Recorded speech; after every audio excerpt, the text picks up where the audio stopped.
വേദന കുറയ്ക്കുവാൻ വേണ്ടി എപ്പോഴാണ് ചൂട് പിടിക്കേണ്ടത്, എപ്പോഴാണ് തണുപ്പ് പിടിക്കേണ്ടതെന്ന് അറിയാൻ വീഡിയോ സേവ് ചെയ്തോളൂ. ചൂട് പിടിക്കുന്ന സമയത്ത് അവിടുത്തെ രക്തക്കുഴലുകൾ വികസിക്കുകയും അവിടെ രക്തയോട്ടം കൂടി കൂടുതൽ ഓക്സിജനും ന്യൂട്രിയൻസും ആ ഭാഗത്തേക്ക് എത്തിക്കുകയാണ് ചെയ്യുന്നത്. എന്നാൽ തണുപ്പ് പിടിക്കുന്ന സമയത്ത് അവിടുത്തെ രക്തക്കുഴലുകൾ ചുരുങ്ങുകയും അവിടെ അനാവശ്യമായിട്ട് വരുന്ന സ്വെല്ലിംഗ്, ഇൻഫ്ലമേഷൻ, സൈറ്റോകൈൻസ് പോലെയുള്ള പദാർത്ഥങ്ങൾ കൂടുതൽ വരുന്നത് തടയുകയാണ് ചെയ്യുന്നത്.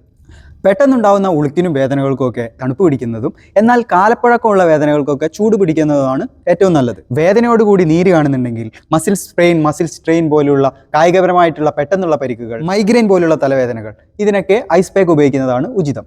മറിച്ച് സന്ധികൾ അഥവാ ജോയിൻസ് അനക്കാനുള്ള ബുദ്ധിമുട്ടുകൾ, അല്ലെങ്കിൽ മസിൽസ്, പേശികളിൽ ഉണ്ടാകുന്ന മുറുക്കമോ സ്റ്റിഫ്നെസ്സോ കാരണം, അല്ലെങ്കിൽ ആർത്തവ സമയത്തുണ്ടാകുന്ന വേദനകൾ, സന്ധിവാദങ്ങൾ കൊണ്ടുണ്ടാകുന്ന വേദനകൾ, ഇതിനൊക്കെ ചൂട് ഉപയോഗിക്കാവുന്നതാണ്.